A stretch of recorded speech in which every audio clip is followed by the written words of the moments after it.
Hi love! Ohayo! Mamasyal na naman tayo ngayong araw. 1.5 hour nga bago kami makarating kaya dumaan muna kami sa 7-Eleven para bumili ng pagkain para may makain kami sa loob ng sasakyan. Hindi nga masyado maganda ang weather pero go pa din at excited ako dahil mapalayo-layo na naman kami sa city. After almost an hour sa biyahe nakita ko na nga yung bundok. Siguro andyan na yung mother farm. Yung nakita ko ang nursery school nila kakaiba talaga kumpara sa city. Malayo na nga kami sa city dahil halos puno na talaga ang aking nakikita.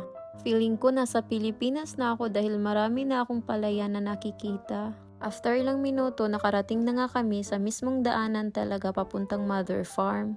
Napakaraming matataas na puno nga ang aming nadaanan. Sabi nila maraming beer daw dito. Hoy, Diyos ko! Gusto ko sanang makita pero ay naku, wag na.